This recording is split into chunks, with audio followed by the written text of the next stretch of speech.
바이에른 뮌헨과 아스날의 경기, 바이에른 뮌헨이 4강전에 진출을 했습니다. 이게 결국에는 아스날의 약간의 최근에 안 좋았던 흐름, 바이에른 뮌헨은 아스날 맞춤 전략을 활용해서 역습 축구, 이번 경기의 핵심이었는데 투엘 감독의 역습 축구가 승리를 거뒀어요. 근데 오늘 경기에서 투엘 감독이 아스날의 축구를 정말 잘 연구를 해온 게 있습니다. 어떤 거냐면 오늘 경기에서 일단 경기 막판에 김민재 선수가 왼쪽 풀백으로 나와서 사카 전담 마크였죠. 근데 그 전부터 사카와 웨데고르 요 공간에서 바이에른 뮌헨이 당연히 아스날은 거기서 대부분의 공격이 만들어지니까 그 공간을 틀어막는 선택을 해요. 어떤 거였냐? 보통은 고레츠카가 왼쪽, 라이머가 오른쪽이잖아요. 근데 오늘 웨데고르를 막기 위해서 라이머를 왼쪽에 둡니다. 그러니까 고레츠카와 라이머 중에서는 보다 수비적인 선수가 라이머잖아요. 그러다 보니까 웨데고르를 라이머가 1대1로 압박을 하면서 웨데고르를 지우려는 노력을 합니다.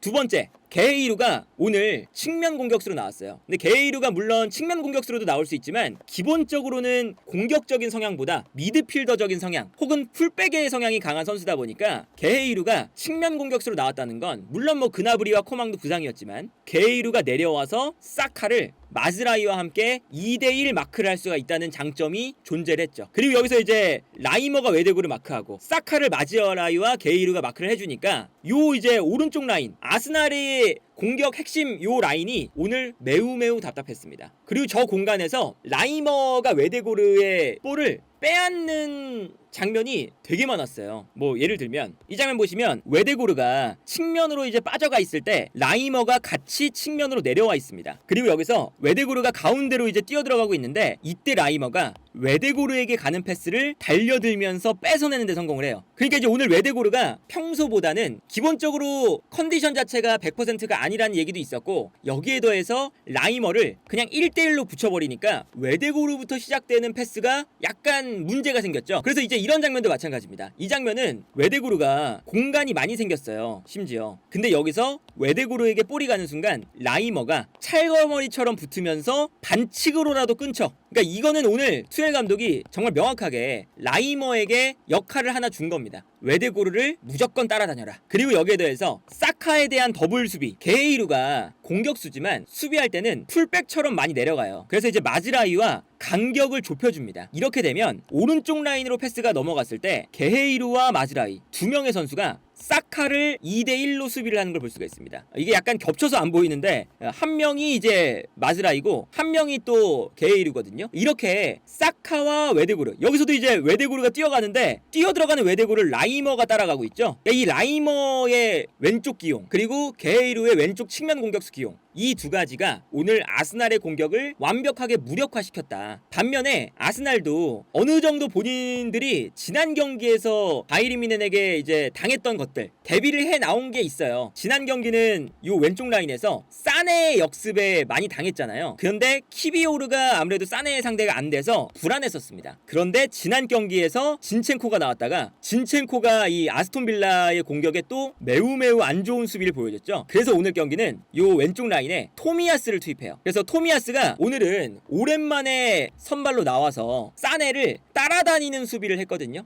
그러니까 오늘 이 아스날도 그렇고 뮌헨도 그렇고 한 골 한 골이 중요하다 보니까 오늘 경기는 두 팀 모두가 본인들이 상대팀의 공격을 틀어막는 전략을 가지고 나온 거죠. 뮌헨은 라이머와 이제 게이루 마즈라이를 활용해서 웨데고르와 사카를 막아내고 아스날은 사네의 움직임을 토미야스를 기용해서 막아내고 요 싸움이 이제 계속 이제 이루어지다 보니까 약간은 너무 수비적인 경기가 되는 면도 있었어요. 근데 이제 여기에 더해서 오늘 경기를 갈랐던 게 결국에는 라이머 쪽이었어요. 라이머. 그러니까 라이머가 오늘 수비만 잘한 게 아니라 어떤 형태가 나왔냐면 무시알라가 빌드업이 될 때 내려옵니다. 근데 아무래도 무시알라가 내려와서 볼을 받는 게 바이에른 뮌헨의 빌드업에서 가장 중요하잖아요. 무시알라가 볼을 받아서 상대 수비가 둘러쌀 때 무시알라가 여기서 돌파를 해서 나아가는 경우가 많다 보니까 무시알라에게 수비가 쏠릴 수밖에 없어요. 근데 여기서 오늘 이 라이머의 역할이 볼을 받은 다음에 무시알라에게 수비가 쏠려 있으면 본인이 드리블을 해서 올라갑니다. 그래서 오늘 라이머가 탈압박을 통해서 아스날의 전방 압박을 풀어내는 장면이 많거든요.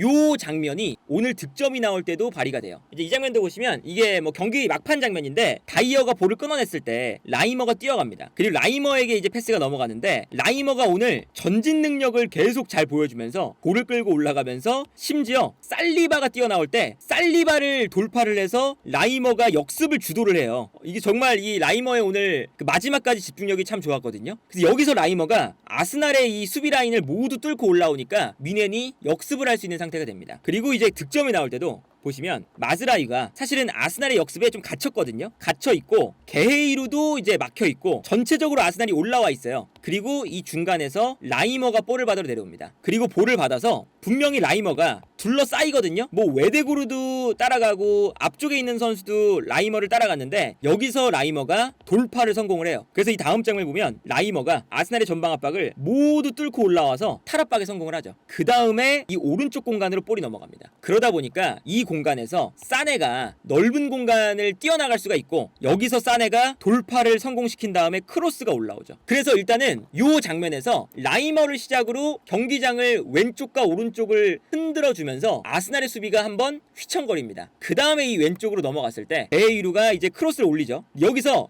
이제 이미 아스날의 그 수비 라인이 왼쪽과 오른쪽으로 한번 휘청거렸기 때문에 공간이 좀 많이 났어요. 그리고 이 공간으로 크로스가 올라오는 순간 이때 갑자기 키미히가 이 공간으로 뛰어들어옵니다. 그리고 이것도 참 절묘했던 게 토미야스는 사네를 마크하고 있고 가운데에서는 당연히 해리케인을 다들 마크하고 있었어요. 해리케인이 당연히 중요한 선수니까 해리케인만 보고 있는데 갑자기 뒤에 있었던 키미히가 뛰어들어옵니다. 그리고 이 공간 사이에서 크로스 득점이 나오는 걸 볼 수가 있었죠. 그러니까 이런 것도 사실은 오늘 경기에서 바이에른 뮌헨이 크로스를 올렸을 때 해리케인에게 아무래도 많은 수비수가 붙으니까 그거를 역으로 이용하는 측면이 많았었거든요. 예를 들면 뒤에 있었던 고레츠카가 올라가서 해리케인에게 수비가 쏠려 있을 때 고레츠카가 들어가서 슈팅을 한다거나 그러니까 이런 걸 보면 오늘 투엘 감독이 어느 정도는 준비를 참 잘해왔다고 느껴져요. 아까 그 고레츠카의 침투 장면 하나 보여드리면 크로스가 측면에서 이제 올라올 때 해리케인이 안쪽으로 들어가요. 근데 아무래도 해리케인이 가장 중요한 선수다 보니까 해리케인에게 수비가 쏠려 있습니다. 그리고 여기에 더해서 무시알라가 앞으로 뛰어나가면서 한쪽 수비는 무시알라를 따라가고 한쪽 수비는 해리케인을 막고 있어요. 그러니까 뒤에 있었던 고레츠카가 요 공간 사이로 뛰어들어오고 이 공간으로 크로스가 올라옵니다. 이런 장면이 사실 레반도프스키가 있을 때 바이에른 뮌헨이 잘했던 방법이거든요. 고레츠카가 미드필더 라인에 있다가 공격으로 올라와서 머리를 통해서 득점을 만드는 역할을 할 수가 있으니까 레반도프스키에게 수비가 쏠려 있을 때 고레츠카 침투, 오늘 경기는 해리케인에게 수비가 쏠려 있을 때 고레츠카 침투, 이런 거죠. 크로스가 올라왔을 때 고레츠카가 들어가면 아무도 고레츠카를 막지 않고 있고 여기서 고레츠카가 골대를 맞추는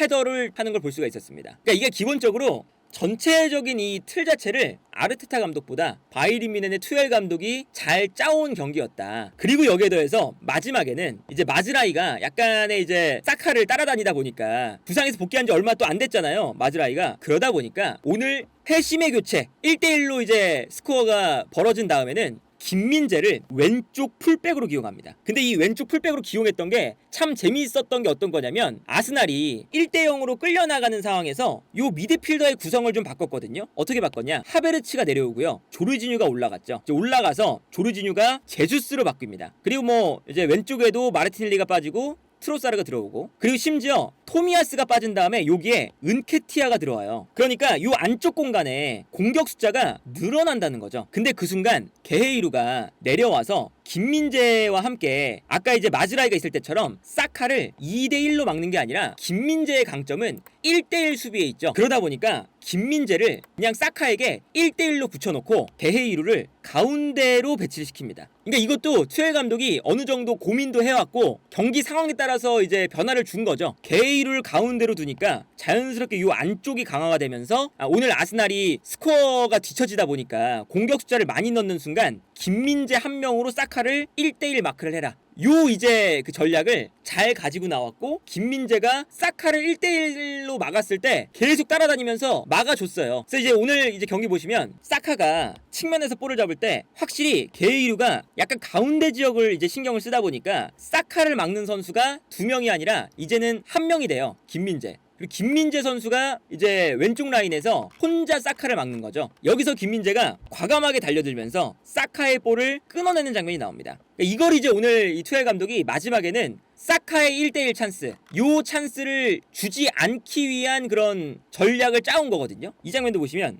사카가 볼을 잡을 때 그냥 김민재가 붙어서 따라다닙니다. 라이먼은 안쪽에서 외대구를 잡고 있고, 그리고 이제 올라오고 있는 이제 화이트를 이번에는 게이루가 잡고 있고, 그러다 보니까 사카가 안쪽으로 볼을 밀고 들어갈 때 김민재가 따라가서 사카를 방해하는 장면이 나와요. 이 장면이 이제 반칙으로 선언이 됐었죠. 오늘 확실히 김민재를 왼쪽 풀백으로 썼던 게 투엘 감독이 준비해왔던 전략이고, 마지막에 김민재를 쓰기 위한, 아무래도 1대1 수비의 강점이 있다 보니까 김민재의 1대1 수비를 사카를 막는데 어느 정도 잘 활용했다, 뭐 이런 것도 있는 거죠. 김민재가 수비 라인에 있다 보니까 아스날이 이제 바이에른 뮌헨의 압박을 풀어나올 때 김민재가 달려들어서 여기서 이제 끊어내는 장면도 기대를 할 수가 있는 거잖아요. 이 장면도 김민재가 순간적으로 뛰쳐나오면서 타이밍을 잘 잡고 끊어내는 장면이 나옵니다. 물론 근데 김민재 선수가 이 왼쪽 측면 풀백 자리가 본인이 어색한 자리이기 때문에 순간적으로 김민재 선수가 뛰쳐나갔다가 약간은 뒤로 가야 되는 것이 아니냐, 이런 장면들이 있었어요. 이렇게 뛰쳐나가는 그런 플레이, 그리고 사카를 1대1로 담당하는 플레이, 이런 플레이가 이 바이에른 뮌헨이 준비해왔던 플레이였고 어쨌든 잘 통한 편에 속했다. 그리고 심지어 그 투엘 감독이 김민재 왼쪽 풀백 요 전략을 전략적으로 준비를 해왔다는 게 어떤 거냐면 골킥 상황이에요. 골킥 상황.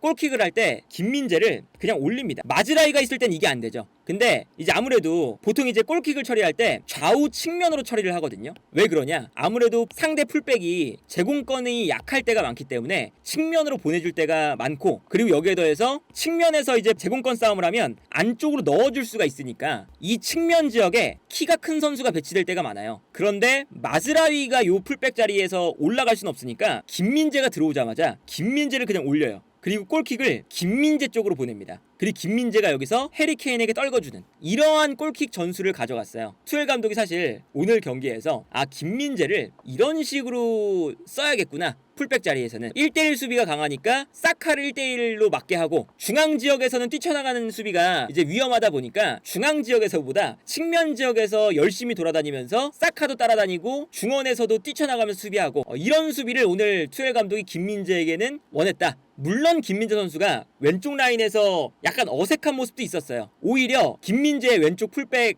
요 위치가 아라우오가 풀백에서 뛰는 거, 리디거가 풀백에서 뛰는 거, 이런 것처럼 경기에 딱 맞춤 전략으로 나올 정도는 되는 것 같다. 그리고 이 맞춤 전략이 나쁘지도 않은 것 같다. 마지막으로 또 보여드리면 마지막에 나왔던 장면이거든요. 사카가 측면에서 뛰어나가요. 그리고 뛰어들어가는 사카에게 패스를 넣어줍니다. 사실 이 장면은 수비수가 불리한 상황이에요. 아무래도 수비수는 여러 가지를 고민을 많이 해야 되잖아요. 공격수의 움직임, 볼의 움직임, 그리고 이 뒷공간을 이제 라인도 맞춰야 되고 여러 가지를 고민해야 되는데, 공격수는 이 공간으로 뛰어들어가면 되니까 수비수가 불리한 상황이거든요. 그런데 마즈라이가 왼쪽 풀백으로 계속 있었으면 사카의 스피드를 못 따라갈 가능성이 있었습니다. 근데 이 넓은 공간이 만들어졌을 때 김민재가 사카를 따라가서 사카에게 들어가는 패스를 끊어내는 데 성공을 하죠. 물론 이제 이 장면에서 이제 다이어가 이 세컨볼을 가져가야 되는데 뒷걸음질을 치다가 요 세컨볼을 다이어가 못 가져갔어요. 이제 외대구르한테 연결이 되고, 여기서 이제 외대구르가 패스를 줄 때 여기서 이제 김민재와 다이어가 달려들면서 아스날의 공격을 끊어내는 장면이 나왔는데, 이런 장면조차 확실히 저 김민재 선수를 오늘 풀백으로 기용했던 것에 대한 어느 정도의 이점을 저런 장면에서 볼 수가 있는 거고, 그렇다면 챔피언스리그 4강전에서 레알 마드리드를 만나잖아요. 그럼 레알 마드리드의 좌우 측면 공격수가 호드리구와 비니시우스입니다. 비니시우스나 호드리구처럼 빠른 발을 가진 이 측면 공격수들을 막기 위해서 김민재를 풀백으로 기용하는, 예를 들면 바르셀로나가 비니시우스를 막기 위해서 아라우오를 오른쪽 풀백으로 기용하는 것처럼 그런 식으로도 김민재를 활용할 가능성이 이제는 어느 정도 존재하는 것 같다.